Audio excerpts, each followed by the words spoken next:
Alrighty, everybody. I am super excited to have reached the pinnacle of the energy system. Well, the seventh energy center.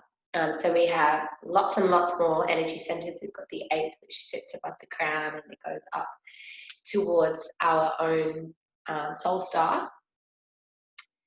But this is where we are finishing. So we're finishing within our auric system, and that is with the crown chakra, the crown energy center. And whew, what a journey it's been for me to get to this point of delivering this presentation. And I feel like I've been through an initiation to get here in the form of unattachment. And that is basically one of the main features and the main roles of a healthy crown chakra is healthy unattachment. Okay, and so I thought I'd wear my goddess crown for the occasion. And this is where we self-realize, we self-actualize, and we gain an understanding around ourselves as the divine and ourselves as God or goddess. And so we're going to go through and talk a little bit about the crown, its aspects, its functions, and also the development and any issues regarding development and the traumas and excess and deficiency.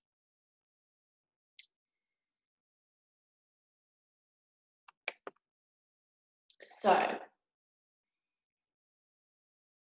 at the moment, where we find ourselves within our society and civilization is that there is a separation between spirit and matter.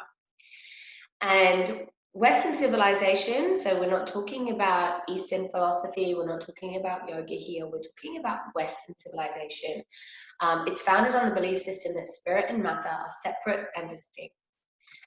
So the earth is an inanimate object, it's just something that we can use and abuse, it's something that we can remove from, there's no sentience to it in the Western civilization, there's no,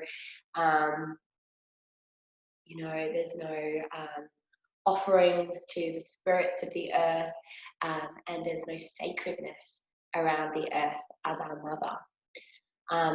And science, as it is at the moment, as separate from spirituality, which is not how I see it as a scientist myself, having studied biology at university and having a Bachelor of Science, this is kind of what I couldn't get my head around when I was studying science, is that we look at the world rationally as in science. Okay, we look at it in linear fashion. We think, this point's here, and then this point comes from this point, and then we look at that point, and it's kind of, we go along just with what we're being shown. And what it does is it avoids all aspects that are very clear about spirit, right? And I guess the thing is that, science can't measure what it can't measure. And so there is limitation. And, quantum physics is what I believe is bringing these two, science and spirituality, together. And actually being able to, in its own way, address this nebulous issue, right? So the idea that it's unmeasurable. And so corporations are built to enhance their economic prowess. So it's not about how we can come together in unity and spirituality. It's about how much money can we make, and how much power can we make. And people who seek spirituality are often on the edges of society, quite often outcasts. I'm finding that on my journey is people don't want, in Western society, people don't really want anybody who's more enlightened. Not saying that I am more enlightened, but it's the path that I have chosen right now, is to move towards enlightenment, right? So it's a goal of mine. And a lot of people don't have that as a goal in their lives. And and don't like it when you do, quite often, right? So it's the outcasts, and unless you find people of your own kind, and we're talking about general society here, right? We're talking about the mainstream, and yeah, so monks and nuns, if you really want to delve into that deep spirituality, quite often you have to take yourself out of society. So dualistic thinking, New Age Ascension advises us to transcend the body, become nothing but light, right? So there's, all of these ideas that the physical body isn't important, it's not of importance. So what's important is us being able to transcend, and really just become spirit, just live that spirit within our lives. Easter, I've written there, but what I meant to write is Eastern philosophy tells us to let go of all worldly attachments. Okay, so not wanting materialistic things, not wanting the nice car, not wanting all the nice things, which really is basically taking us away from our experience, right? So quite often people make lots and lots of money, and they realize that they can manifest whatever they want into their reality, so they more and more and more things and money, and then they get to this point, I believe, where they realize that money isn't making them happy, and then it's like, well, where do you go from there? How do you connect with your spirit? And I feel like this is the Western way, is to, in order to really let go of these worldly attachments, we have to have all of the worldly attachments to realize that they're not the most important things. And yeah, this separation of spirituality from the rest of life leaves us spiritually homeless. And so within ourselves, we don't feel safe. We're not aware that we are always held by the divine. We're not aware that we are not as we seem. We are not aware that we have many, many energies running through us that are helping to guide us and supporting us. And so we feel empty, and we feel lost, and we feel very confused, and we feel in the dark. We're taught to seek enlightenment by denying the basic nature of our biological existence. And so, denying the fact that we are physical, and that we are here to have pleasure, and we are here to have fun, and we are here to enjoy, the materialistic things, within a reason. So as long as we're treating the earth in its sacredness, and not stripping the earth, there's absolutely no reason why we can't live in full abundance. And this creates a corresponding abyss between the spirit and the soul that many fall into as they sign themselves over to gurus and disengage from the world. And so understanding that, the soul is seeking materialism, and the soul is seeking connection on this physical plane, and the spirit is seeking freedom. And so if we are just seeking freedom, we are unaware of how to attain that if we haven't gained freedom within our physical self. So we haven't allowed this liberation current to come through us, ridding us of all of these blockages within our system that are stopping us from allowing the divine and the immanence to run through us, and to flow out of us. And so we sign ourselves over to people who can tell us about God. And so rather recognizing it within ourselves, we want somebody else to tell us about a disembodied God, and we trust that because we need to put our trust in something, we need to follow something. So rather than following ourselves with this lack of trust and lack of self-knowing, we hand our power over to the external, and we disengage from the world around us. Denying our basic nature in order to achieve unity is a contradiction steeped in dualistic thinking, which will never lead to unity or wholeness.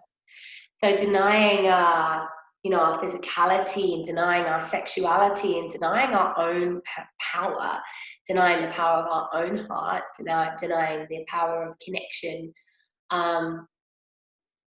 Yeah, it's all contradictory, right? So it's basically saying that we can't have one without the other. And sorry, it's basically saying that we can only have one. But really, what we need is to have both. We need to be able to unite the two, the soul and the spirit, the physicality and the non-physicality, to be able to create this wholeness, the subconscious and the conscious. We need to bring all these things together in order to create this wholeness, so that we can open ourselves up to truth. Our true nature. So the seventh chakra is all about merging with divine consciousness and realizing our true nature. So who or what are we? The petty concerns that occupy the bulk of our waking life often distract us from remembering who we are truly beneath the jobs, the cars, the kids, and the clothes, right? So we're constantly, in these spinning minds of what's happening now? What's happening next? Where are we going next? What car are we going to get? We are filling up our minds, we're filling up our psyche with things that are not important. These things will come no matter, whether we push it or whether we let go and surrender and allow it to flow into us, if that is what is meant for us. So it's important to know we're children of the divine, seeking our way back home. So we're born we're born forgetting, and our lifetime is all about remembering. So remember, bringing our spirit, bringing our soul, combining the two, and remembering who we are, what we are, and where we are going, back to unity, back to the divine consciousness. And that there's deeper meaning to life that underlies all of existence. So there's not, we don't need to stay in this illusion of needing attachments, and we don't need to be filling the emptiness of our souls with all this stuff. Once we realize the deeper meaning, and we are truly allowing the divine to fill us and guide us, we don't need to be filled with meaningless things, and meaningless connections, shallow connections. The ultimate source of these wounds, these soul wounds, stem from stripping our existence of its spiritual meaning, leaving the average person without purpose or direction. So not allowing ourselves from birth to know who we truly are leaves most of us without knowing what our purpose is or our direction. How can we know that if we have blockages throughout our energy system and we're not allowing the light of the divine, of the cosmos, to come through the crown because of our belief system, which we'll go into a little bit later.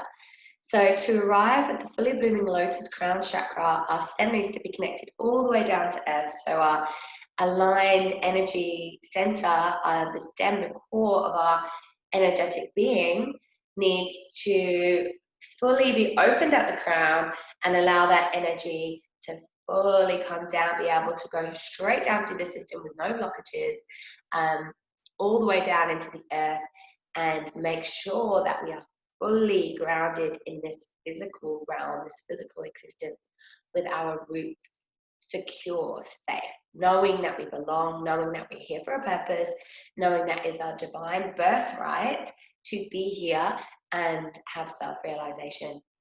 And through this connection, knowing that, we've got this full alignment, and it's a beautiful, energetic through flow of liberation, manifestation currents, this lotus will be kept nourished and will continue to bloom. So that the crown lotus is the infinite petal lotus.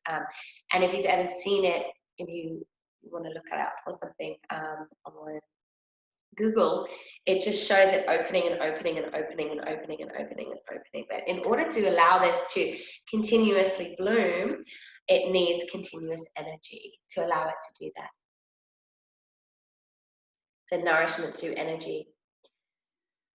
So the mystery of consciousness, the vast and indispensable key to the ultimate mystery, the very thing that allows us to look into the mirror of the soul and perceive our own existence. So what is consciousness? when we look at ourselves in our eyes and we see and we look at each other and we recognize, what is that? What are we seeing? It's both our final destination and the means of our travel as well. So it's where we're getting to, it's where we've come from, it's where we're going, and it's also how we're getting there. So what is it that's talking in this presentation now? What is it that sees and hears and remembers and thinks and moves your body through its daily activities? What is that? When you're silencing your mind and you can sit in silence, what is that? You know, what is watching? What is there consistently? We think of consciousness as our thoughts, but consciousness creates our thoughts. So consciousness isn't our thoughts. It's not our perception. There is a faculty of the consciousness that remembers, discriminates, and integrates our perception. Sorry, there's a faculty of within ourselves, within our psyche. What is that? Who is that? What's doing that? We feel the pull of consciousness on our emotions. So who or what is feeling these emotions? What are, you know, when these emotions hit us, what is it that it is actually coming up against? And how are we experiencing this feeling? Big questions, hey? And you know, it's really interesting because what I found in my practices is that if I ask these questions, they will get answered to me. So, you know, if you've got some really big questions that you're, you know, on the tip of your tongue, or ask them in prayer, ask them during meditation, after meditation, and see what kind of comes through to you. As could be signs, could be symbols, could come through in dreams. Somebody could tell you, or it could just be a very, very deep knowing of the answer. But this is the mystery that we embrace within the crown chakra. So it can only be experienced. This level of consciousness, you can't explain it. I can't sit here and explain to you the answers to this necessarily. I'm going to kind of give it a go through some of these slides. However, it really needs to be experienced, and that is through meditation. And so becoming aware of our own consciousness and becoming aware of this consciousness is to witness a miracle. That we can read, remember hundreds of songs, identify voices on the telephone. All of these mundane skills are miraculous. That we can run our own programs and rewrite them at the same time. So, you know, we're running our programs, but yet we can become aware of them. And then we can change them. We can say, oh, you know, I don't want to be thinking that about, you know, men anymore. I don't want to think of men as predators anymore. I can see that that is something that's a program for me, and I can see why that's coming. I can understand from my experiences, and, you know, even potentially past life stuff and generational conditioning. But I don't want that anymore. And who is thinking that? And the fact that we have the ability to do that is a miracle. It's incredible. And we have these computers that calculate beyond our human abilities in terms of mathematics. But we're nowhere near creating a machine remotely as sophisticated as the human brain. I think there's one woman that's been created one robot, but I'm not. I mean, I don't think she's anywhere near, you know, being able to recognize her own programs and, you know, really having that deep level of connection and understanding the divine. You know, mystic sages describe consciousness as a unified field in which all of existence is embedded. So, you know, having done the Aya experience last year and sitting in a different dimension, I believe that, not saying that, you know, I was there in that unified field, but it was definitely a field where there were lots and lots and lots of different kinds of creatures, and it seemed to me to be archetypal. And this is what the ayahuasca shows you. So Aya opens up your crown chakra. It's a psychedelic and allows you to go into a different realm.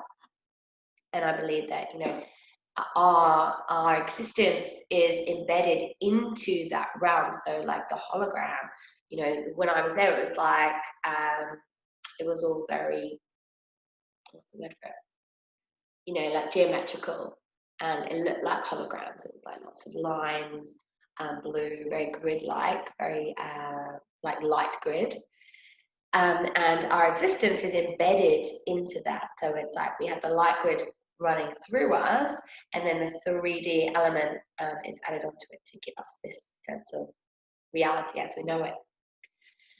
So sentient beings have the capacity to tap into that universal field of intelligence, where karst stores of information reside, much as a personal computer can access the internet. So what we are accessing as sentient beings is this whole field of intelligence, quite often known as the Akashic Records, where everything that's ever happened, could ever happen, or will ever happen is stored, and that's how we can, you know, access these knowings that that we have the capability to understand and download when we open our crown, and when we begin to meditate and open up our capabilities. So how much awareness can we actually have? And so they say that we're using something crazy like 5% of the brain.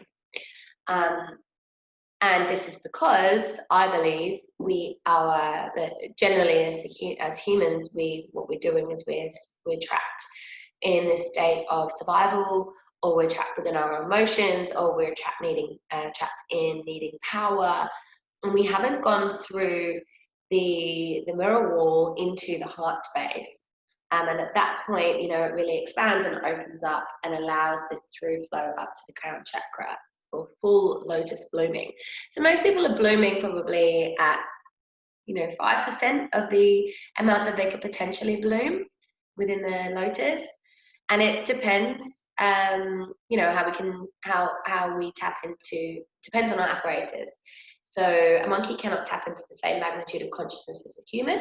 It's unable to do mathematics or write poetry.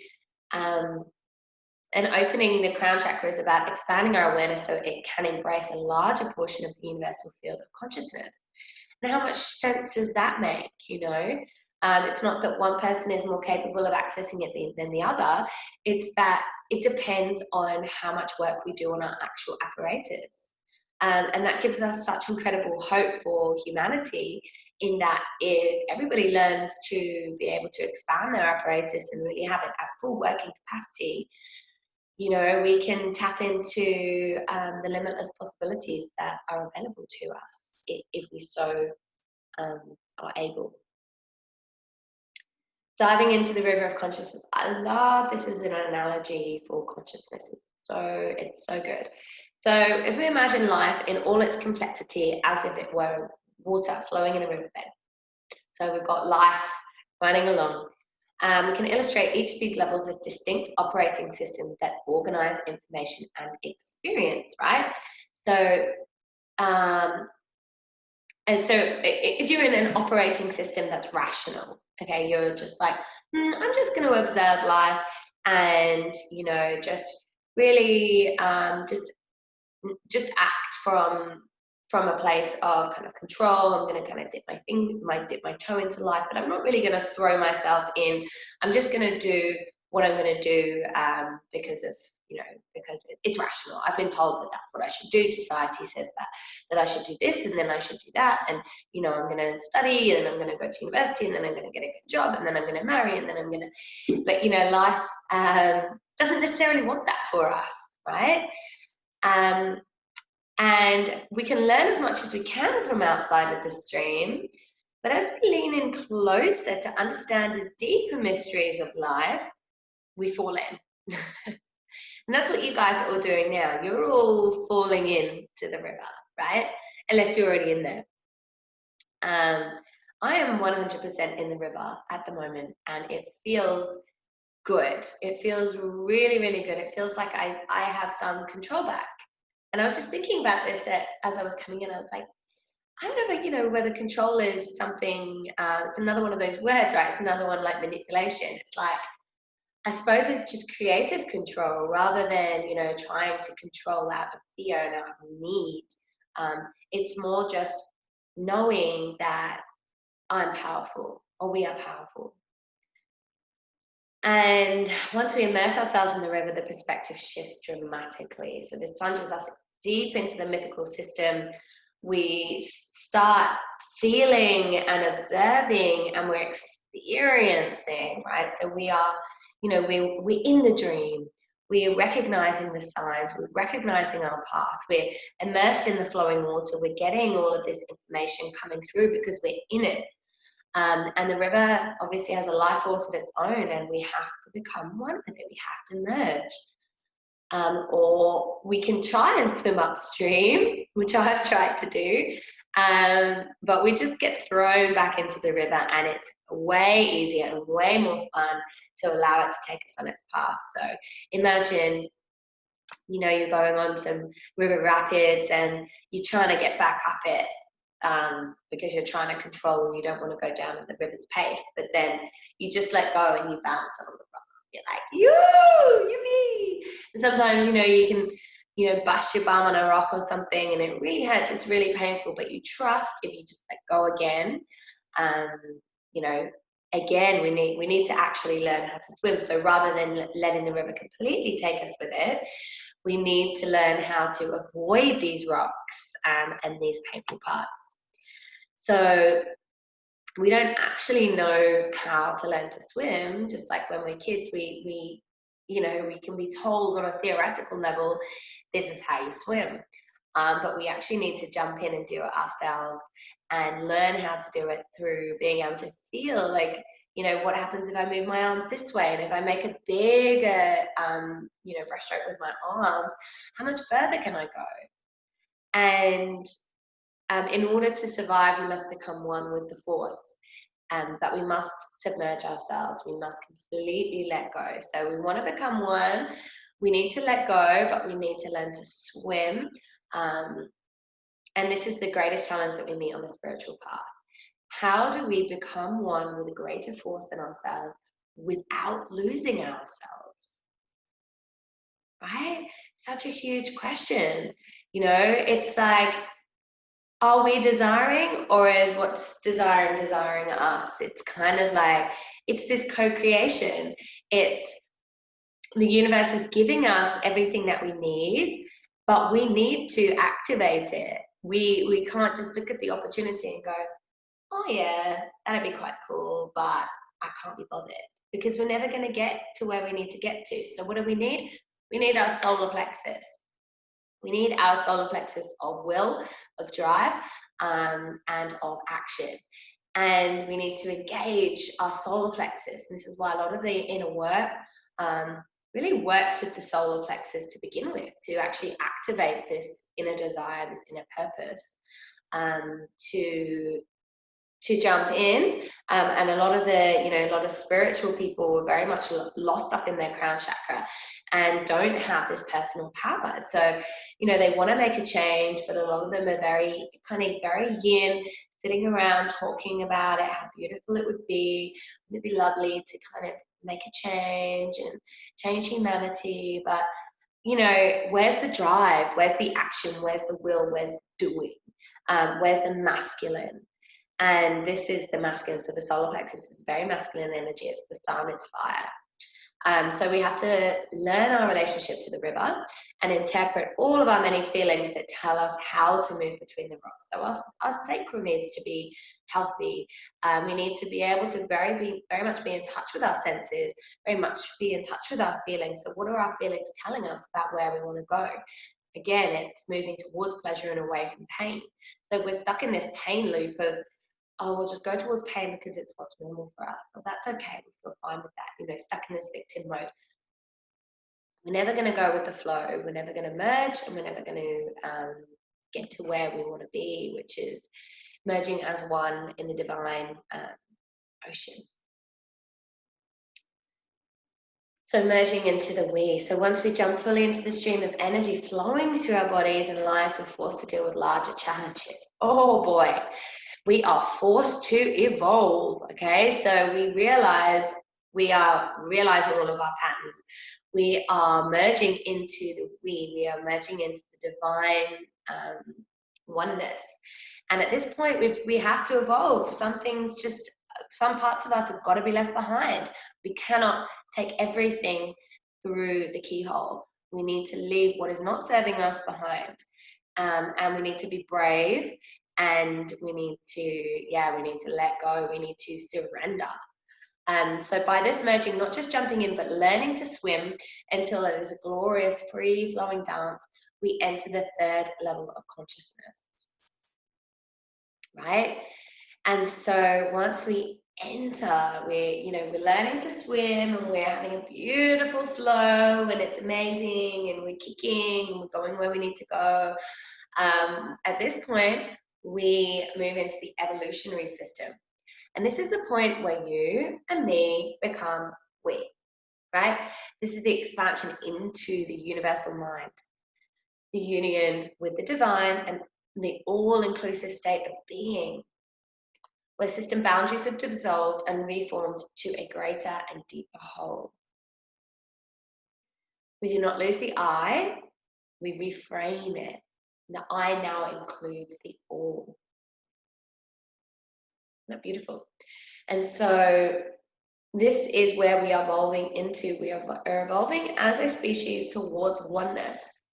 And so looking at everybody as a spark of the divine, recognizing the spark of the divine within everybody, makes us understand how important our role is as the I, as the personal identity, as the solar plexus, ego, but this smaller mind ego, letting that go into the expansion of energy and into the union with the divine through our healthy crown. Oh, hold on.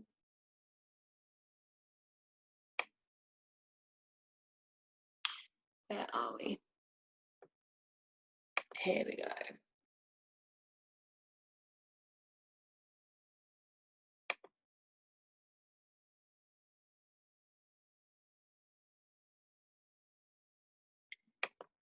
Sorry, just trying to.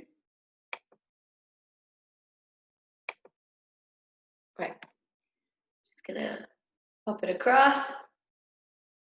So we're moving into the final transcendence.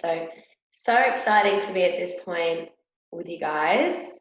I'm really feeling this merging, or this craving for merging, as we really bring us together through this whole, what's really important, and our connection with each other. We've all been experienced, brings us all together. The point is our final transcendence into cosmic consciousness. So once we have reached the evolutionary system, we are aware of what's happening, of the fact that we are merging into this oneness. We can transcend into cosmic consciousness. Becoming one with the divine is not to abandon the self as the archetype of wholeness. So not abandoning, all of those aspects of who we are, what make us this human, having this physical experience, but to realize that divine consciousness is who that self really is. So at the core, the center of who we are is divine consciousness. And we need to dissolve the barriers that keep us separate. So these boundaries exist only in our mind. So we are stopping ourselves from realizing, from this true realization, through all of these thoughts and beliefs that we hold within our system. We need to give up attachment to the stream bank. We need to stop observing, kind of dipping our toe in and going, oh no, that's too scary. We're going to step back. And our refusal to take the plunge and get wet and to take a chance on the unknown is exactly what's holding us back from ecstatic realization.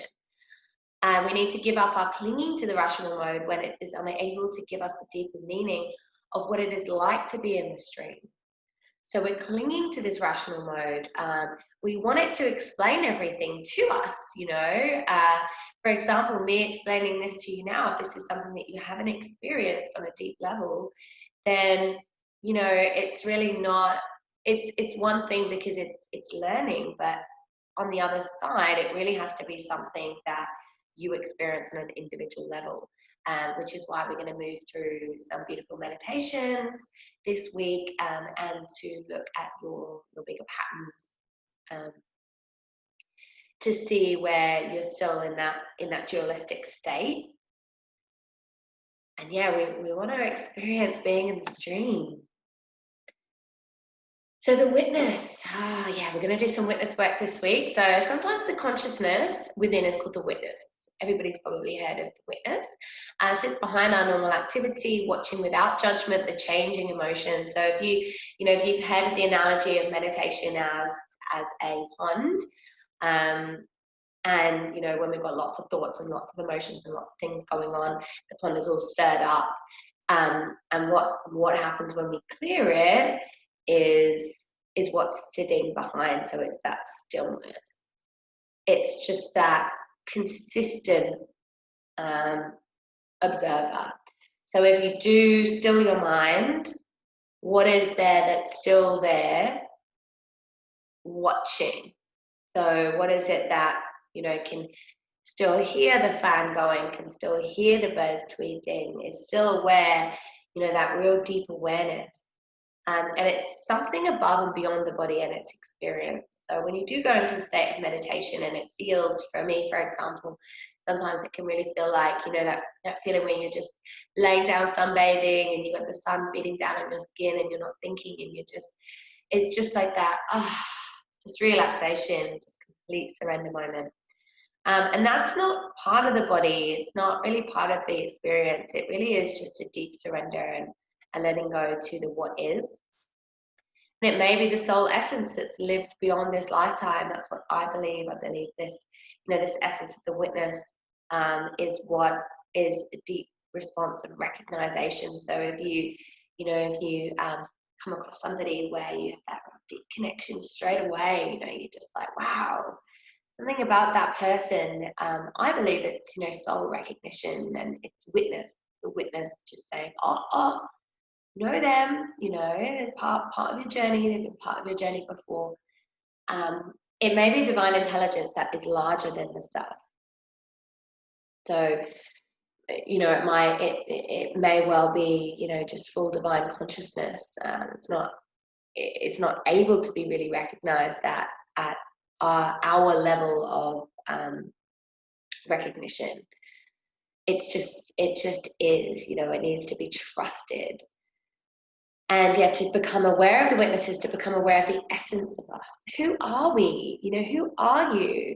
And when you do get rid of all of the programs of all of the ways that you feel like you should be, what is that witness underneath that says, put your pretty crown on today, or I just want to dance, or, what is that? That's your essence, right? Whatever it is you want to do, whatever creation you want to make, whatever drive that you have, that's the essence of you. And the witness is an internal guide, an invaluable friend, and the deep inner awareness of the self. So that it's this, potentially it's a soul sister, a soul brother, and some essence or deep knowing and intelligence that is there. And it's there to guide us. And that's what we are listening for when we begin to still the mind and we have these knowings that come through. And that's the witness. Witness telling us yes or no. So belief systems, very, very interesting. Lots of people doing lots of work on belief systems at the moment in personal development. And it's, it's the big one in being able to shift our vibration. So it's shifting out of those beliefs that are holding us back on an energetic level and moving towards more positive for us, or more in alignment for us beliefs. So the chakras are like programs. So if we go back to the analogy of chakras being like programs on discs, plugged into the overall system if needed, the crown chakra can be called the operating system. So everything feeds into the crown chakra. All right, so in a computer, the operating system enables us to read a program and make use of it. So it interprets the instructions of that program and makes meaning out of them. So as the final shell of our auric system, the crown energy field is fully encompassing of all of those beliefs, and everything feeds back into this operating system, and it allows us to create a meaning from whatever is going on in our existence. And the prime activity of the crown chakra is to make and derive meaning. So from what is going on in our experience, what we're coming up against, we derive meaning from that within our crown chakra, right? So it goes into our mind, we think about it, and we place a thought onto it. And this is what the crown chakra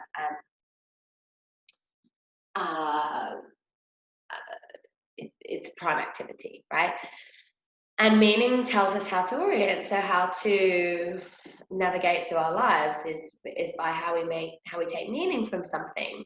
It tells us how to interpret a situation, how to react to a situation, and how to organize our experience.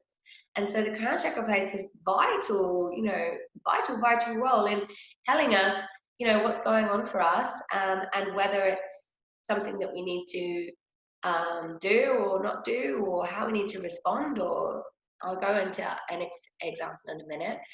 It gives purpose to our lives by creating a larger context in which to view our own existence. So it allows us to recognize or put a context onto a situation and potentially make a choice from that point about whether it's something that we want to pursue or not from our belief systems. So as we decipher meaning, most people, when something happens, they want to know why. In the human psyche, meaning gets assimilated into a set of beliefs. And these beliefs then become the operating system that run all of the other energy centers programs. So the nature of our belief system determines our interpretation of any event that we experience, okay? So I'm going to give you this example now. So we have two women. One woman has had an experience with men that she doesn't trust men, that they're predatory, that they're not as evolved as women, right? And then you have another woman who gets her affirmation of self from men. She sees herself as worthy when men desire her. And they're talking at a party, just not talking about men at all, just connecting. Suddenly a man comes in, and the woman who, believes that men are less evolved, sees him as being very rude, coming and interrupting their conversation. And the energy that she puts out to him is this energy of her beliefs, which is, all these things that she believes and feels about men. Whereas the woman who believes that, she's validated by men, and her importance and her worth is only, she's only aware of that when it's mirrored back to her through men's attention. So she acts accordingly. So they're both acting according to their belief systems. So the woman will be acting towards the man that she wants to get, validation, and the woman who doesn't need validation from men or doesn't want it, will act as she acts towards men. Who do you think the man's going to pay the attention to? The woman who wants the attention, right? And what is this doing? This is validating both belief systems. So whatever you believe is what you're going to bring into your reality. Okay? So this is where the power of changing our beliefs comes in. The Bindu. So the journey downwards from the crown chakra begins with the conceptualization of an idea. Okay, so the Bindu is the conception of an idea, so an idea coming into the crown chakra. And the dimensionless point of consciousness from which everything originates. So we have no idea really, kind of, that point, we call it, it's called the Bindu in Sanskrit. And it's dimensionless. It's something that we cannot kind of observe or measure, but we know and believe that this is where everything originates. So the idea is then visualize. So as it works its way down, so the journey downwards through the crown chakra. So this is the manifestation current. So we've got the liberation current, which is what we're working with up. But then when we want to manifest, we have the idea comes in through the crown. We begin to visualize it within our third eye. We begin to be able to see what it's going to look like. And then we begin to express this. So express, talk about it with the people around us. This is my idea. This is what I see for my idea. And then when after we talk about this, it brings in our story. We do want to create it. We begin to meet certain people and generate certain relationships which can support this manifestation. And at that point, we begin to create activities through the solar plexus. So the solar plexus then, once it's activated with this idea or this conceptualization, this energy that's coming in of consciousness that needs to be grounded and manifested, we begin to act, right? And at that point, it moves into the sacral, which drops into the creative zone where we feel, and finally we allow it to actually manifest in the physical, and make it happen with our body, with our physical body. Okay, and so this is an experience, and everything that we look at around us, this is all from conceptualization of an idea. So everything, buildings, houses, it all began with an idea, all began with a vision, all began with talking about it. If you're going to build a house, how are you going to do it? You're going to think about it, you're going to visualize it, you're going to discuss it, how it's going to be done. You start getting the contractors in through your heart, you connect them in, and then that stimulates activities, so actually beginning to ground it. And this is where many people have issues with their manifestations. A lot of people caught up in the upper chakras will be able to visualize very, very clearly what's happening, what they want to happen. They can talk about it. That's the person who's like, my next, it makes me think of Del Boy. My next million, when I'm a millionaire, this is what's going to happen. And being able to actually ground it into this reality is through the health of those lower chakras, those lower physical, lower frequency, vibrational energy centers, to be able to make it tangible, make it a physical reality. And the witness observes our belief systems. So the witness is constantly feeding back to the crown chakra with our beliefs.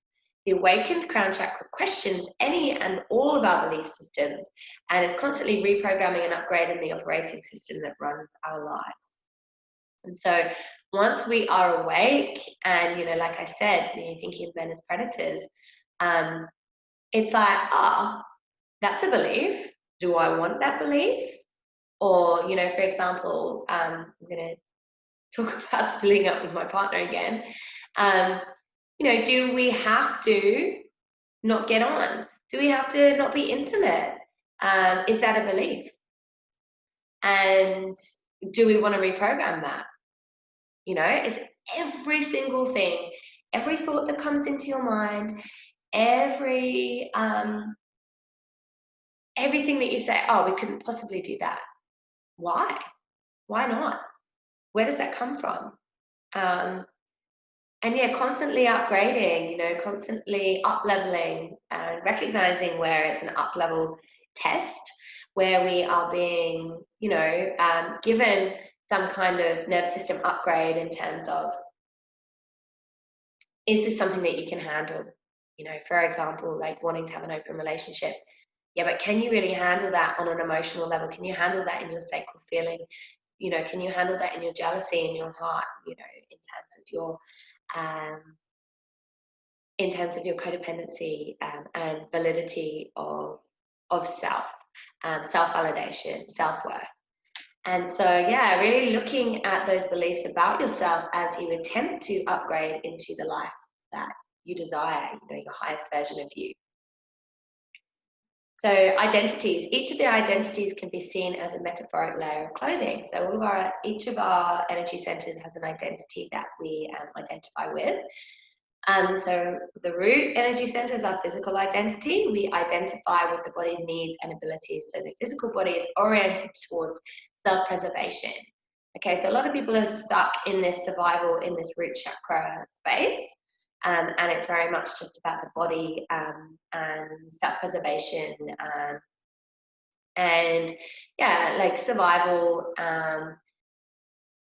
And you know, if we're sick, looking after ourselves and recognizing that is an identity. And then as we move into the sacral, it's our emotional identity. So feeling the sensations of the physical body. So allowing them to tell us what's going on for us, transforming it into meaning. So does something feel good? Then we need to move towards it. Okay. And if it feels good, we value it in our lives. We need it. We want it in our lives. Okay. And so our learning to trust our emotions, learning to trust those senses of the physical body that will guide us towards self-gratification and you know, really living our truth, our emotional and energetic truth. Solar plexus is the ego identity. So as our will develops, we become autonomous, separate, self-awakens. This is the birth of the ego. And so this is the identity of when the ego splits off and the unconscious drives, as it orients towards the outer world, and it's primarily concerned with self-definition. So at this point, you know, we're really concerned with who we are and how people see us and our true identity, and you know, being different and being the I. And this is just a layer. So it's just a layer of ourselves. So our physical identity is just a layer. Our sacral identity is a layer. It's our emotional identity. None of them are any more important than the other.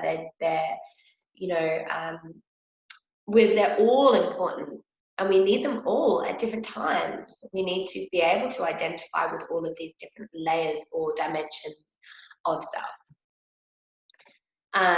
The heart is our social identity. So this is where our ego identity expands to include others. And if our lower chakra drives are satisfied, then they can take a back seat at this point. So we're driving forward now into service for others.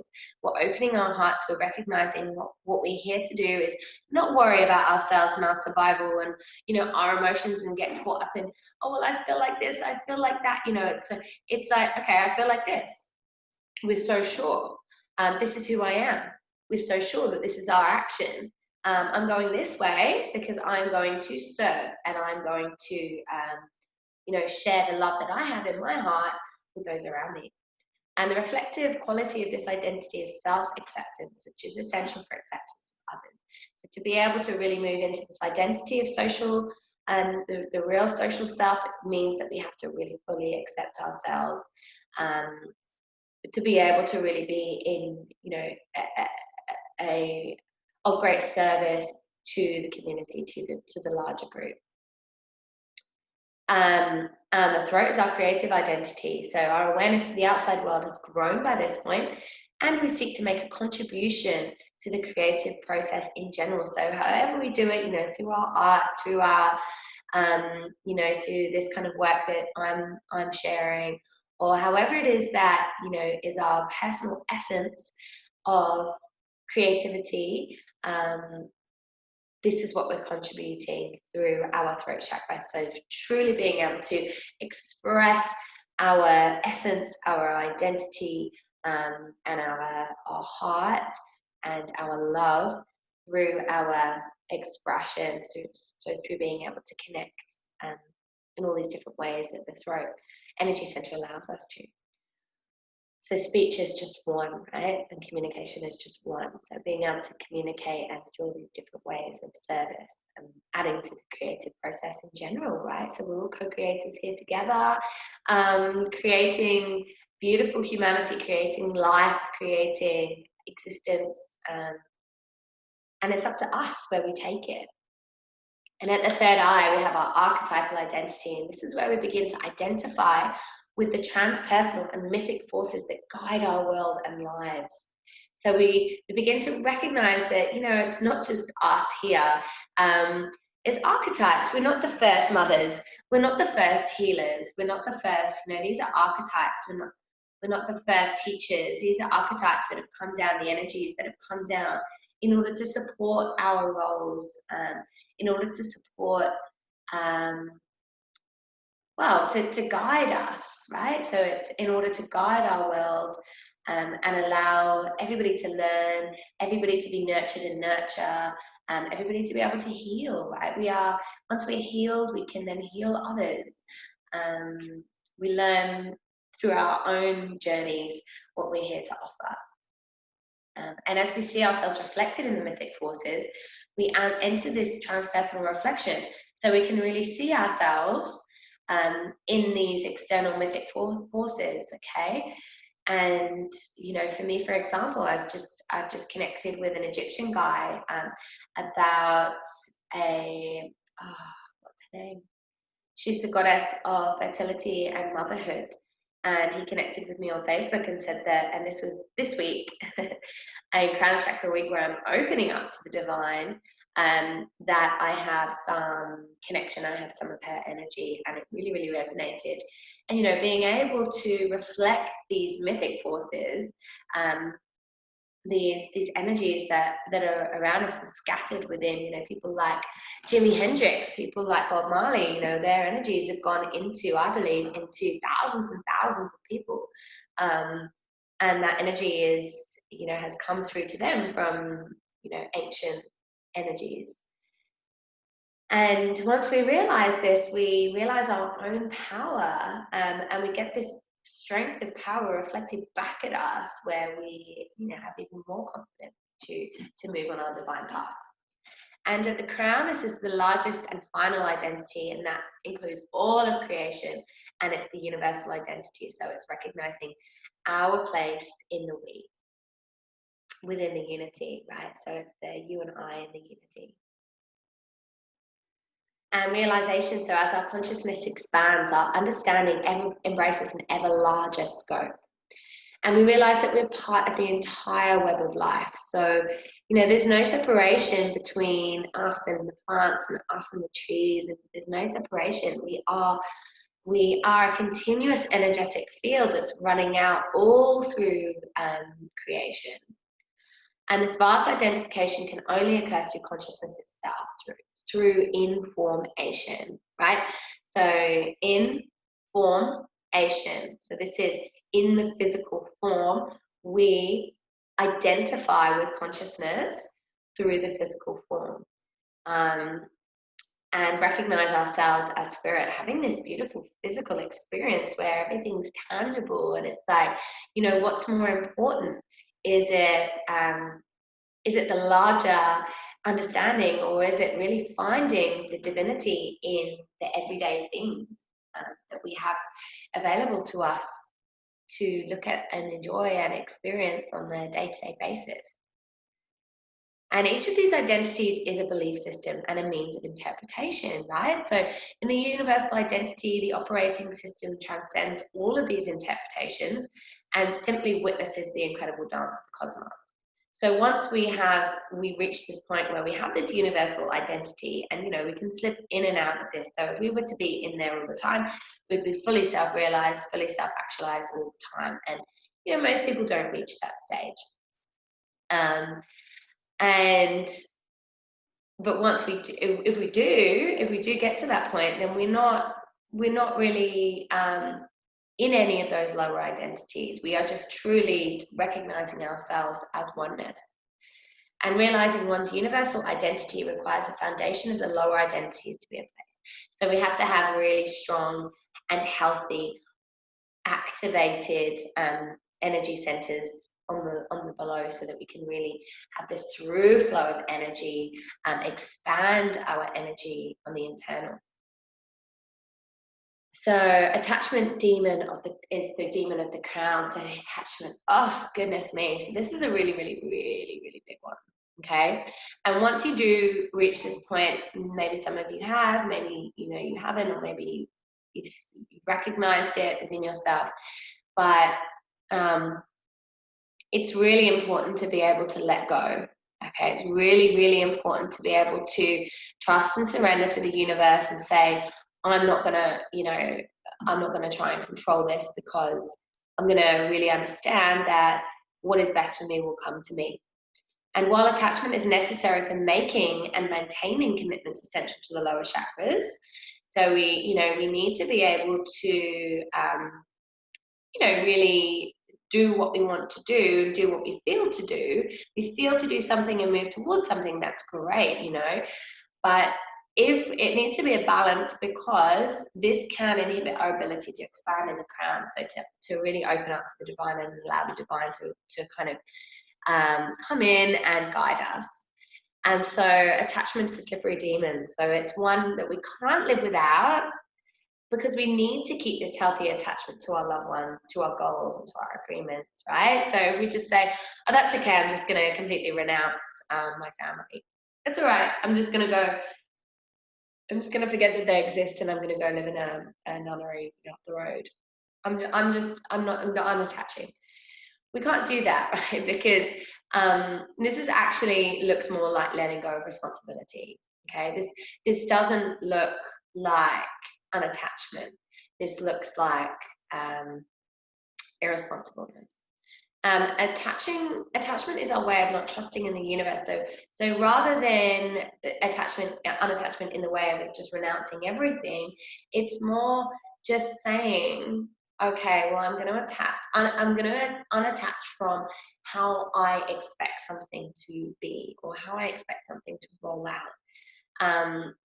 Because really the universe is trying to, with each way that something goes, and we're trying to hold on to something else, the universe is like, look, just let go, because I'm trying to teach you something here that will be vital, and you'll get a massive gift for your journey if you just let go of what you're holding on to, because that's not the best that you're going to get, And we stay attached to try and avoid the suffering, rather than seeing the suffering as teaching us something.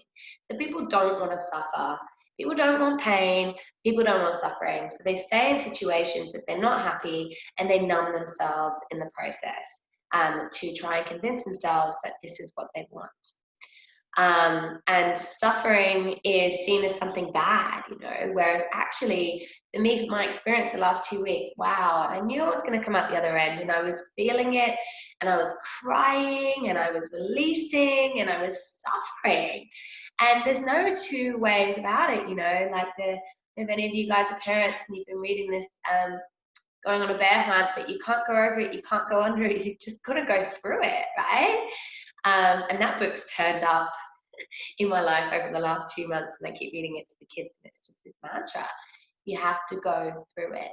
You have to have the learnings. This is what the evolution is all about.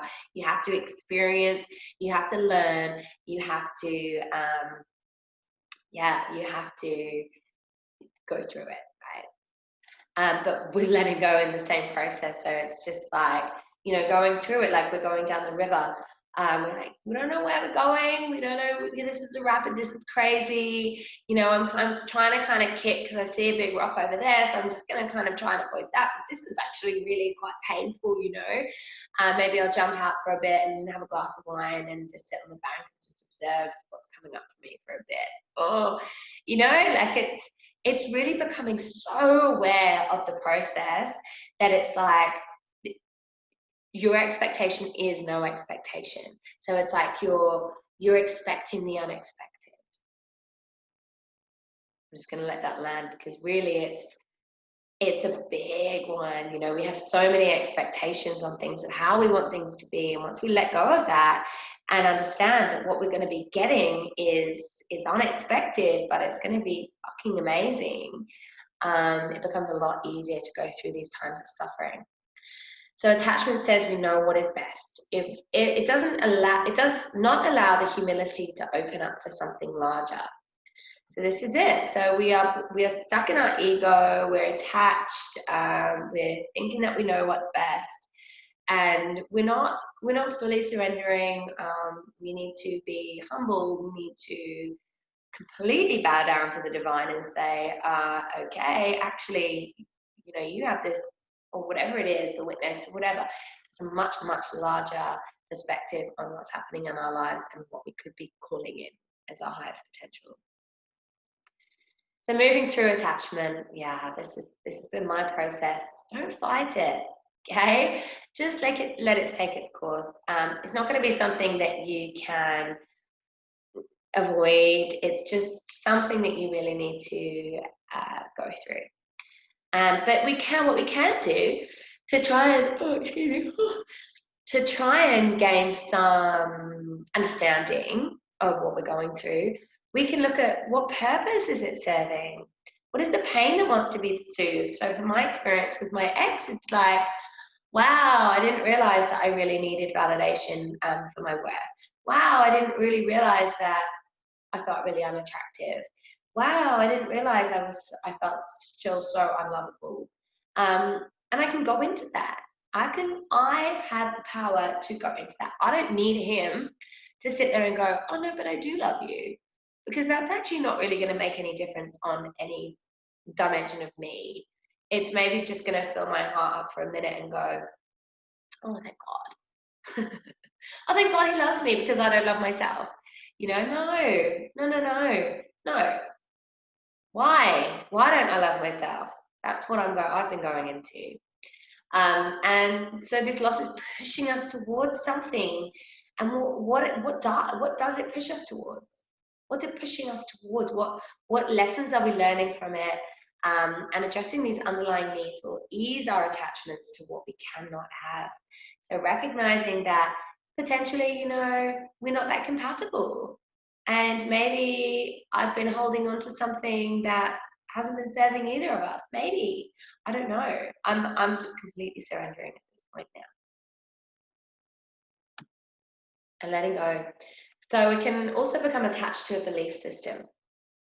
So anything that we believe or anything that we think, you know, it could be in terms of spirituality, it could be in terms of science, it could be in terms of, you know, I have to have money to be happy, or I'm not going to have any money. You know, I don't deserve to have money. I'm always going to be poor, or whatever those things are, we become attached to them. And certainty of a belief can be one of the greatest tickets to ignorance. So when we're sure we know something, and this is something that's been coming up for me for this work as well, and I said it to my friend, I said to Kathy too, hey Kathy, and I said, you know, what came up for me was maybe this whole work is just like, you know, it's just a belief system and it's all bullshit. And yeah, we were on the beach yesterday, and she's like, "Oh, don't tell me that!" You know, fully invested and really enjoying the process. But I think it's, you know, just really understanding that taking what works for us, and not being completely 100% dogmatically certain, understanding that we can keep our crown chakra open, we can keep our mind open, and update. You know, new information comes in all the time. And, you know, science is proving spirituality. People are downloading new information as we expand our capacity to tap into the universal source. So we're expanding our belief system at all times. And when we refuse to do that, this closes down our system even more. And we can become attached because it serves our purpose to do so. So what we're trying to do is use that attachment to avoid some aspect of our growth. So we're actually, you know, trying to use that attachment of, you know, I need this relationship in my life. It's serving my purpose. It's making me feel better about myself, and the fact that my parents didn't stay together and it was shit for me and it's going to be shit for my kids. Like, that's a belief, right? Why does it have to be shit? Why can, you know, we can bring in maybe potentially more people to love them, and it will be better for them. Or we can say to, like, whatever, you know, whatever it is if I stay with that belief system and I stay within my old self of, you know, just putting up with things that I don't want to put up with, what am I doing? What I'm doing is actually avoiding growing. And what can be said about attachment can also be said about avoidance. So you can avoid growth. You can avoid attaching to anything. And so, you know, rather than, you know, saying me, I'm attached to growth, I'm attached to this relationship and really kind of working through it. And, you know, his reaction and his response is to avoid it. It's painful to go there. And so at that point, there's got to be a willingness to release. So you either need to face something, face it, stop avoiding it, just face it in the, you know, or to let go. So it's like, how can you come together, or how can you come to a point where you can merge those two of facing it, understanding the patterns, but then also being able to let go of the attachment to the outcome. So opening up to a higher power and to the mythical and transcendental side of spirituality requires the ability to surrender. And only by surrendering our attachments, our unworkable belief systems, and our addictive habits and the need to control can we truly experience the magnitude of our universal identity. So those things that, you know, we can see them, we know that they could be possible for us, but we don't know how to get there. How do we get there? It's like only by really surrendering those addictive habits of coming back into that, oh, I'm not lovable, all these unworkable belief systems that aren't actually going to get us into this state of true abundance, because if we believe that we're not lovable, that's what we're going to bring in. If we believe that, you know, we're not safe and that we are not fully abundant, then that's what we're going to bring in. And so we need to keep opening up. So our parents were our first higher power. And you know, if we felt like we weren't safe and we weren't really safe to surrender in that stage of our lives, being able to surrender later in life is a very difficult thing to allow, and it's a process that we need to work through, and through that childhood development stuff, through the inner child work. And surrender involves a release of that which separates us from the rest of creation. So it involves the release of anything that's holding us back. So all of those energies, all of those beliefs, all of that stagnancy that's holding us back and is separating us from just allowing the divine to channel through. And all those tensions that we're holding on to, right? As we're doing our physical practice, as we're doing our yoga, where are you holding on? If you're feeling it in your hips, root chakra stuff, you're holding on still, you need to keep working into those areas of tightness. Keep working into them with your consciousness, so with visualization, bringing the light in, so allowing yourself to breathing into those areas of tightness. You know, mine is very much my heart right now. I'm feeling that tightness in my heart, and so I'm just continuing to breathe, doing the heart opening exercises, breathing directly into the heart space, and letting go. And at that point, we are lifted and carried into grace. So we don't have to do anything at that point. We transcend. And here we go, transcendence. It's a cleansing bath in the waters of spirit, a blissful relief to that which binds us to limitation. And so, yeah, we can completely transcend, and we're transcending our physical experience. And the purpose of moving up the chakras is one of constant transcendence. So each new plane encompasses the chakra below in a larger framework. So as we're moving up, you know, it's like, okay, we've dealt with our survival, we're moving now onto our emotions. We're transcending that physical plane, we're transcending it into the realm of, you know, our feelings, and then we're transcending the feelings and we're moving into action. And this experience of transcendence is one of liberation. So we're freeing up, we're becoming free. Eventually, we must come back down, as the expansion of consciousness is of greatest value when it's applied. So we're not going to stay up there.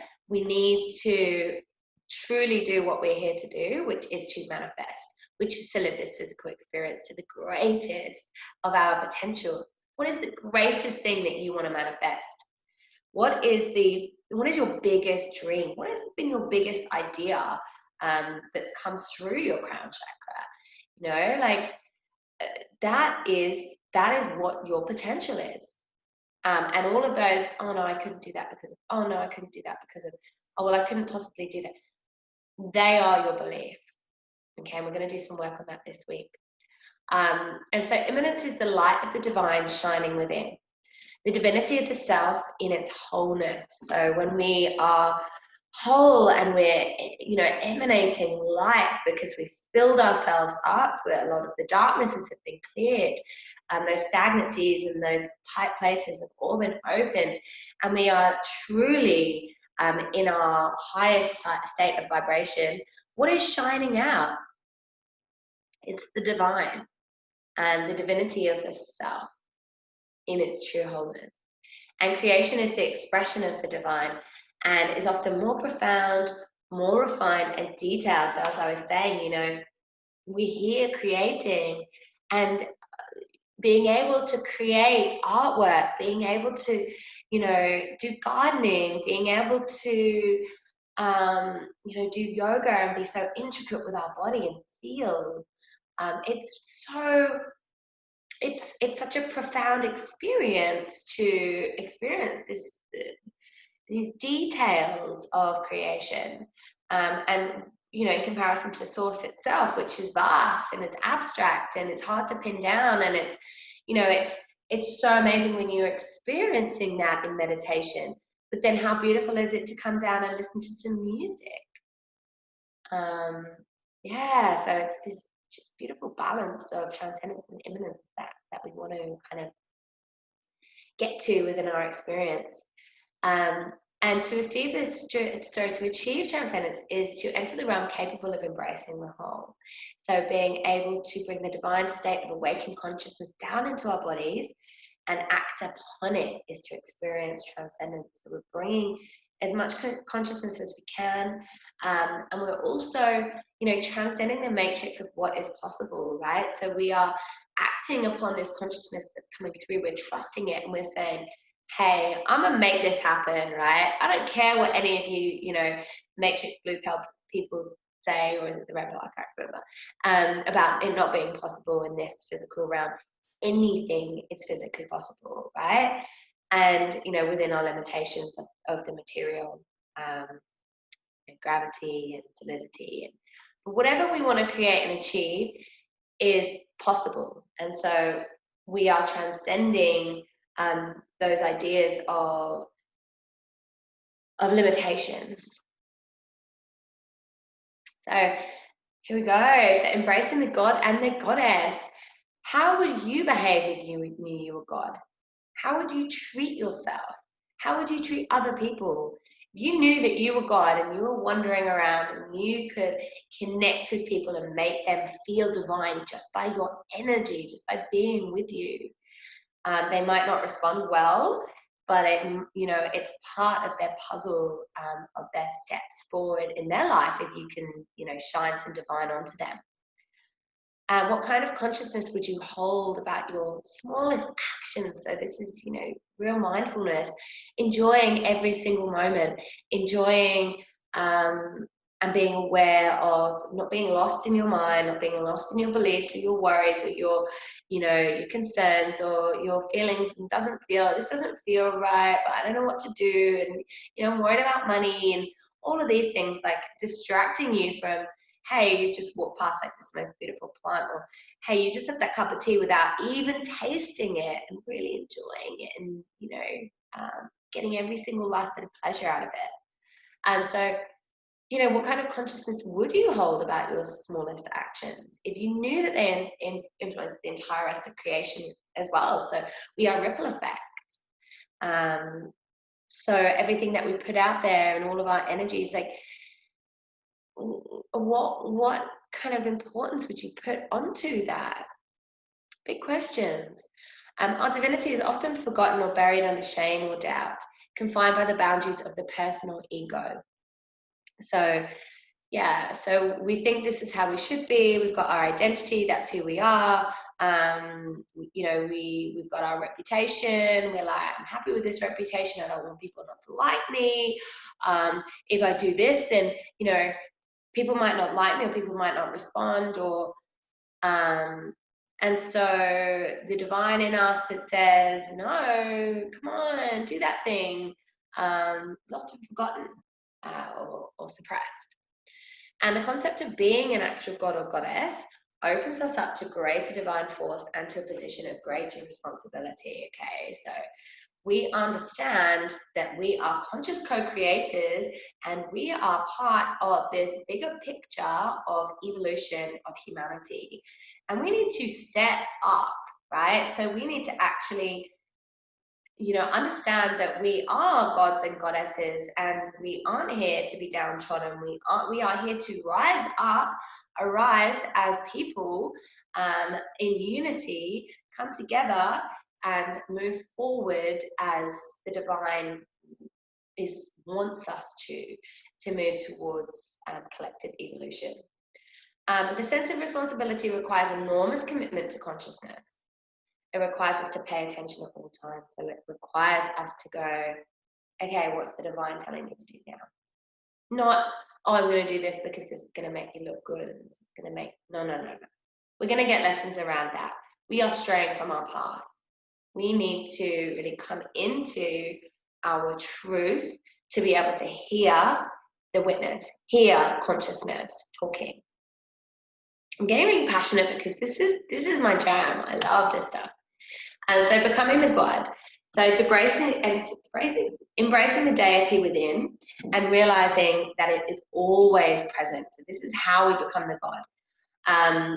And realizing that all moments deserve that kind of attention. So there is lessons, the universe is communicating with us at all times. There is no time that the universe is not connecting and communicating. And the ultimate realization is not merely to connect, but to become. So to merge with consciousness and merge with the omnipresent one, which is a state of enlightenment that few attain and even fewer keep, right?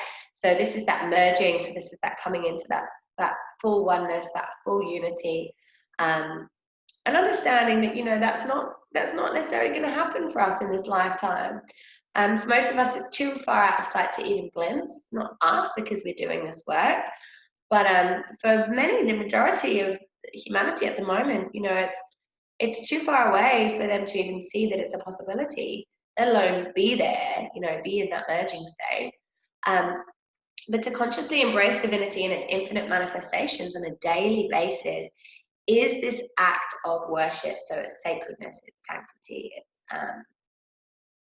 it's living a ritualistic life. This elevates our consciousness into the realm of the sacred. So we become sacred. We become sacred beings, and we are aware of this then.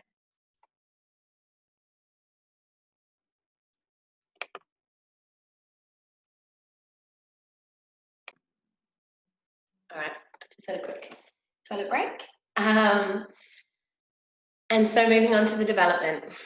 So the Crown Chakra Center, Crown Energy Center builds our cognitive structure.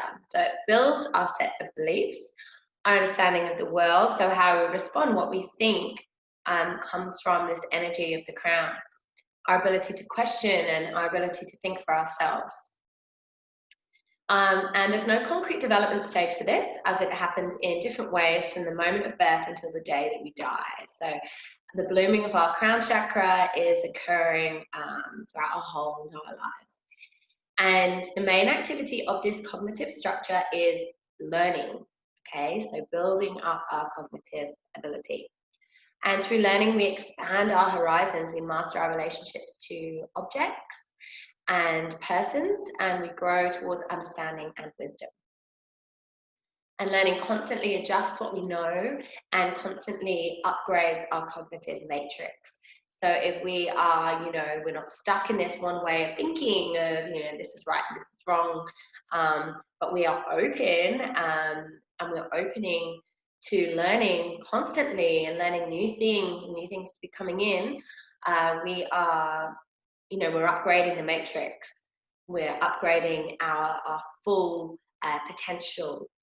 We're taking in more. We're letting go of what no longer serves us, and we are, learning this information. We are upgrading our cognitive matrix. It's taking in this kind of information that's like, hold on a minute, what, I can let go of that belief? I don't need to think that? Okay, cool, right, sweet. I'll let go of that then. or I'll try to let go. I'll try to let go of attachment. It's a practice, right?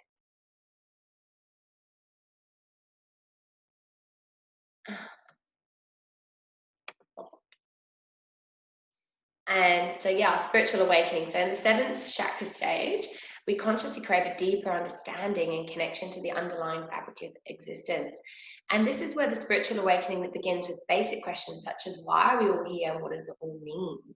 And so, you know, this begins when we're kids, begins when we're little, and why, you know, Lani was crying yesterday about dying, about death. She's like, I don't want to, I'll be really sad if I die and I'm not with you anymore.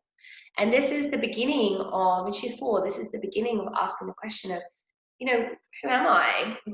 What does this all mean? Not surprisingly, her name Alana means awakening, and she was born with a what are they called? A birthmark in her third eye, and so I knew. Yeah, she's Aquarius, so her birthstone is amethyst. I want to say amethyst, which is the third eye stone. And so if the crown chakra is healthy, it will naturally seek knowledge throughout its life. So we're constantly upgrading, we're constantly up leveling, we're constantly just going, oh wow, cool, like I'm gonna go this way because this is now what I believe, and this is now, you know, what I know. And if our parents were relaxed in imposing their beliefs, it's more likely that a person will remain flexible and allow their beliefs to grow and change. If their parents are fixated in a single belief system, the emerging adult may also fixate at various places, only upgrading their beliefs when suffering or frustration force them to.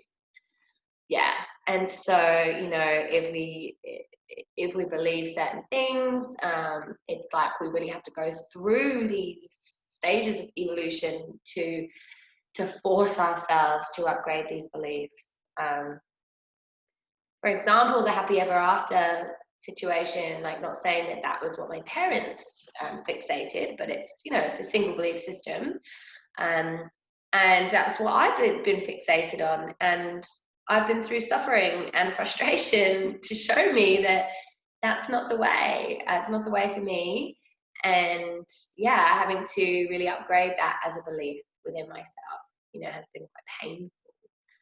It didn't really have to be if I wasn't brought up with thinking that that's the case, you know.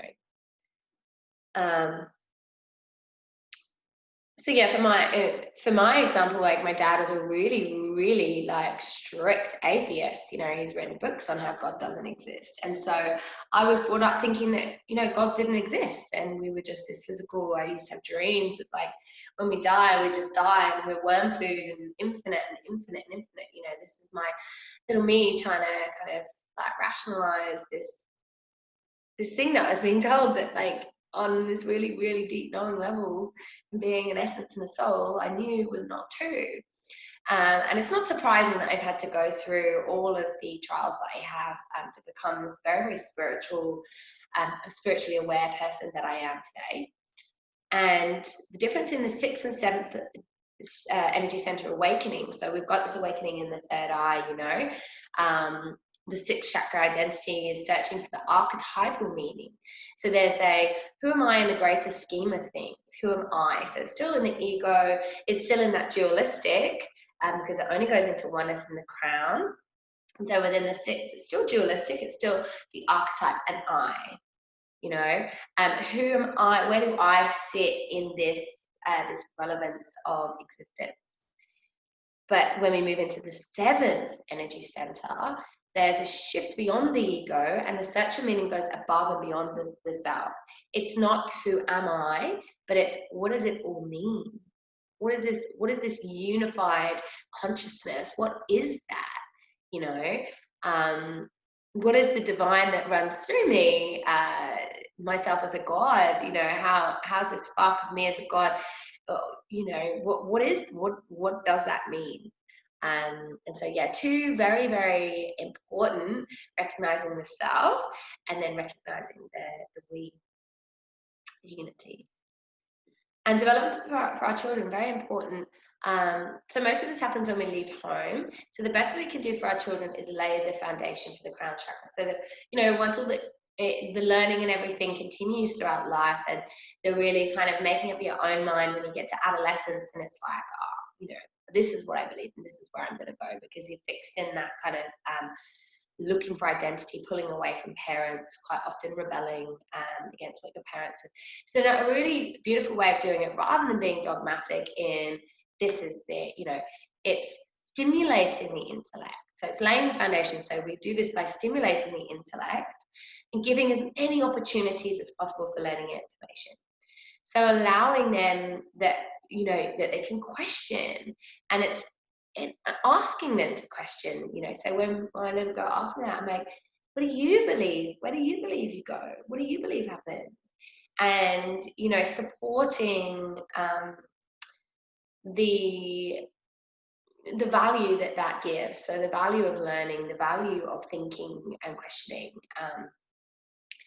And also, you know, yeah, really coming to your own conclusions as well is very, very important, because this is opening up the crown to your own knowing, and not being told, because that creates belief systems, which then obviously have to be, at some point, the illusion becomes shattered, depending on our life purpose, right? So depending on where we're supposed to go within this lifetime, maybe people sit in those belief systems their whole entire lives, know nothing else of it, die, come back next time, maybe go through that again. You know, who knows how many times we've been through this. And we can also model the practice of spirituality without forcing it, right? So we can, you know, like I get up in the morning and I do my meditation. I don't force Lani to sit there and do it with me. Sometimes she chooses to come and sit beside me. But the fact is that I am modeling it. I am showing her how I choose to practice my spirituality, how I choose to be my sacred self. And I'm not pushing it onto her. I'm not making her do it. And then when the child then chooses for themselves, it's going to be infinitely more real and of lasting value, because it is theirs. They will never have to question it. They have come to that decision themselves, to knowing their own inner truth. Traumas and abuses, right? So traumas and abuses that will inhibit the healthy crown chakra, withholding information, so invalidating beliefs, just, you know, not giving the child information. So it's like, if the child asks a question, you know, like laughing at them, dismissing them, saying, oh, I can't believe you asked that, you know, how stupid. Like, kids don't know. If that's why they're asking, what is this, what is this, what is this, they want to know. It's like inbuilt in us to seek. And many parents choose to withhold information for a child, believing it's for their own good. And see, this is what I'm really playing with. It's like, for example, you know, showing my kids my emotions, showing my kids, you know, what's going on between Nathan and I. It's like, I really want them to know, so that they can see for themselves, you know, life isn't hunky-dory and then falls apart. You know, like it needs to be, I need to give them a framework of knowing and understanding. So yeah, rare is the parent that says, I don't know. So it's quite often, oh, I've always got an answer for that, or make it up quite often. You know, some parents make this stuff up, which is just unreal. Like, we have Google for that stuff these days. We don't need to make this stuff up, which is great. You know, so being able to connect with Google and say, hey, this is what we do when we don't know. If we want to find out, you know, a range of different answers potentially, and being able to make your own mind up. I think this is how kids are learning these days. I'm not sure I've got kids in school, but I believe that, you know, it's not so much like, this is the information, relay it back. It's like, go and find out for yourself, because there's so much information on that out there, and it's more deciphering what you believe to be true. And children may be denied access to knowledge, which helps them to develop. So, you know, like, for example, my dad not giving me any information about spirituality, me not being given anything about, you know, co-creation or anything like that. Like, you know, obviously my dad wasn't really looking into it himself, but he was looking into religion, and I wasn't given the grand scope of all of these religions to say, well, this is what these people think and this is what these people think, and, you know, what do you think? Children are hungry for knowledge, and where information is withheld, children either make it up themselves, and this is how we create, false beliefs, or we just stop asking altogether, right? So we stop becoming curious, and the searching stops, and the crown chakra ceases to draw in new information and shuts down. So it's really just like, well, no one's going to answer me. I'm not supposed to know, and so I'm just going to stop asking altogether. And that's where a lot of people are at. It stops, closes down the crown, and then that's it then, right? You're not, like I was saying about asking the questions to the universe, if you're not asking those questions of who am I, what does it all mean, if you believe that, you're just here as a human 3D form and then you die and you're worm food, you believe that, it's limiting you. It's limiting you to the amount of information that is out there that you can access. And spiritual abuse, so often forced into an unrealistic purity due to their parents' shame. And so, I went to a Catholic school despite having an atheist father. And yeah, lots of shame around sex, and lots of shame around drinking, and there's this constant, like, we're sinners, this kind of vibe. And children are forced to adopt spiritual belief systems that don't come from their own unfolding. So it's, they're just forced into this spiritual system that's like, we'll go sit on a really hard pew on Sundays and, make it really uncomfortable. And this is a belief system, and we're going to pray to this God that gets to decide whether we're good or bad. This isn't what a child has chosen. And so, yeah, in a way, it is abuse. Children brought up in a healthy, loving environment and naturally connected to spirit. Yeah, and we all know that from seeing our own children, and how kind of imaginative they are, and how they know their own selves, how they know their own divineness and where they want to go, what they want to do. They're very, very sure. Only really question themselves when we question them. They'll tell us. Most of the time we ask them what they're doing wrong. I'm very sure about this. This is what this is what I'm doing. They're very connected to that spirit within. More often than not, it's adults that have gotten that connection, and they project this alienation onto their children.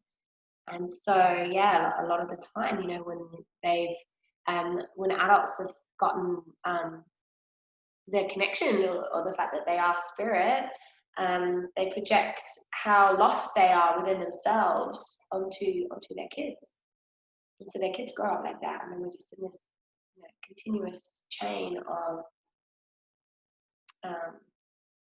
disconnection. If a spiritual practice does not include love and respectful regard for the individuality of another, then I consider it an abusive practice, right? And so if we are putting down people like Christians, saying that Muslims are bad, or Muslims saying that whatever it is, I consider it to be an abusive practice. Okay, I believe that oneness, true oneness, incorporates the all. So we're not better than anyone else. If we're not loving and kindful and respectful towards each individual, then we're being abusive at a fundamental level. And it's also deprivation not to expose the child to any religious choices. So yeah, just showing the child that this is what people believe, this is all of the options out there. Yeah, you're depriving the child of their choice.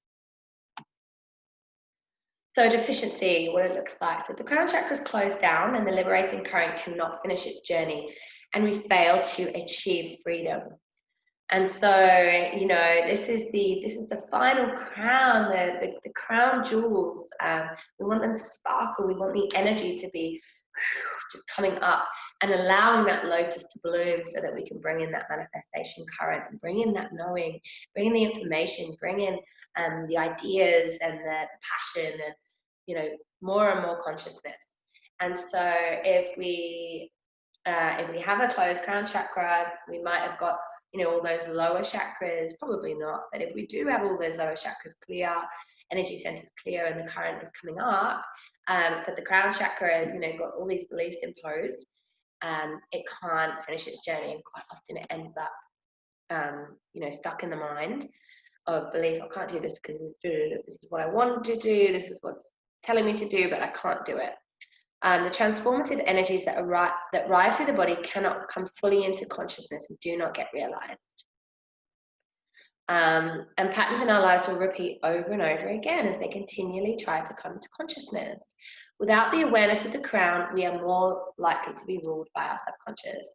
And so all of these patterns that have been coming up throughout our lives will just come through over and over again because they're trying to be realized. They're trying to show us, hey, this is a pattern. You don't have to carry on doing this, So a few of the deficiencies look like the know-it-all. I know everything that there is to know about God.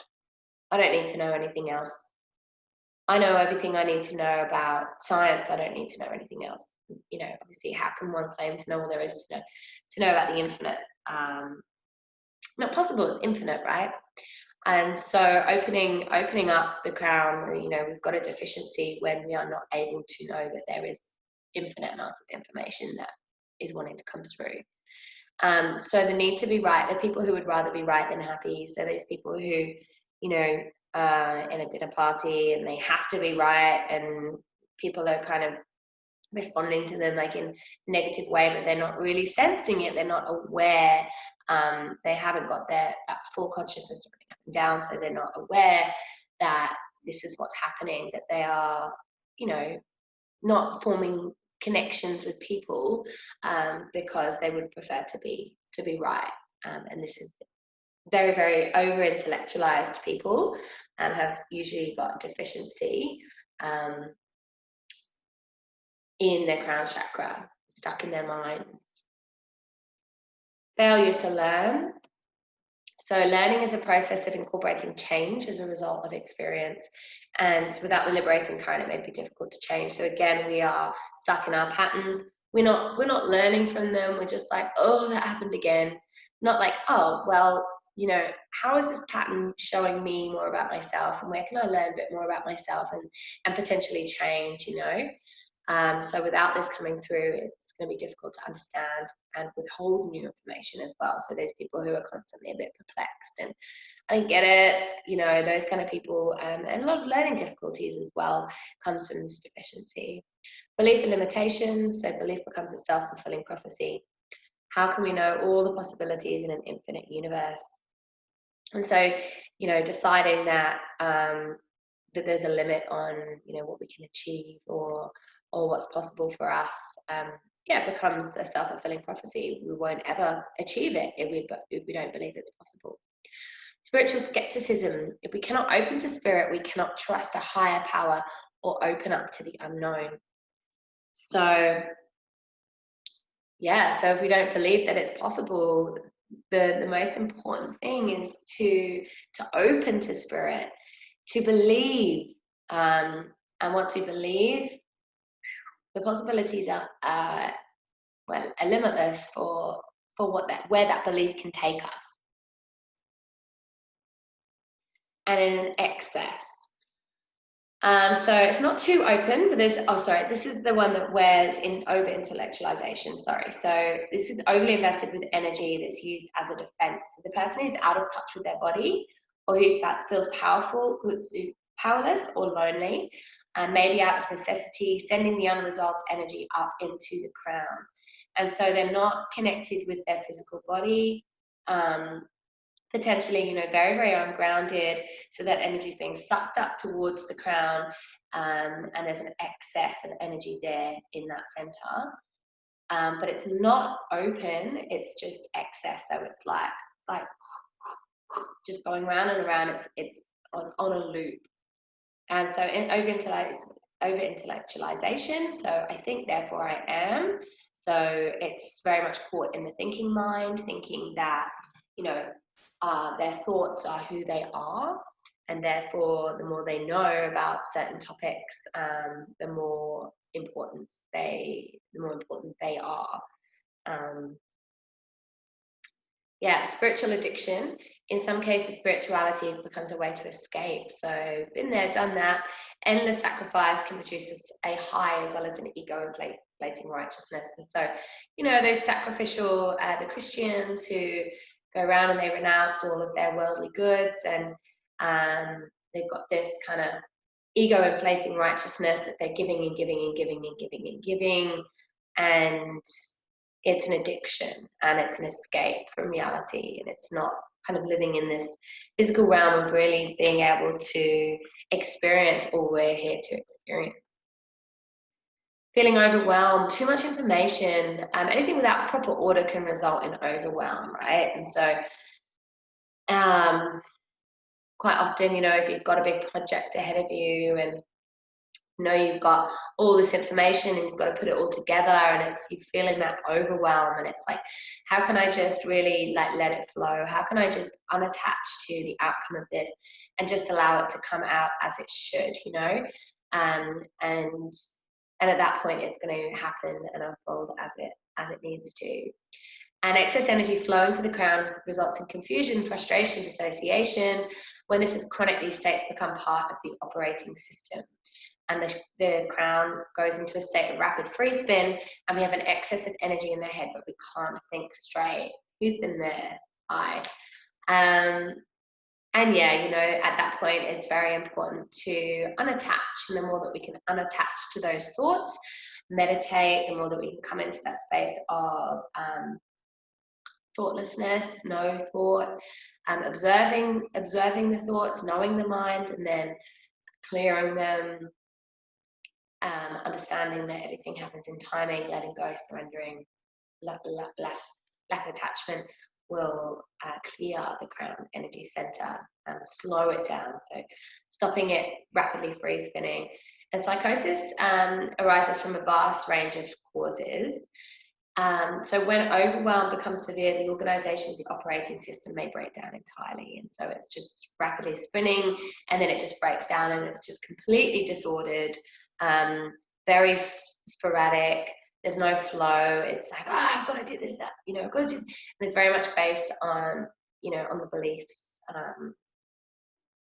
of what makes them safe. I actually was seeing a guy with psychosis before I came over to Australia, and I did some Reiki on him without knowing that I could do Reiki. And when I saw he had a big black mass of energy on his sacral, and it was blocking the energy coming up or grounding. And so he didn't feel safe anywhere. He was constantly moving house. I moved house with him, I think, like 3 times within the space of like a year and a half. Couldn't sit still, was always running off. Yeah, issues with root chakra. All of the energy is caught up into this just spinning out of control in the crown. He's actually been messaging me a fair bit recently, so I'd like to put him onto some of this work, but it's, yeah, you know, it's very hard to help people. They have to get to that point themselves.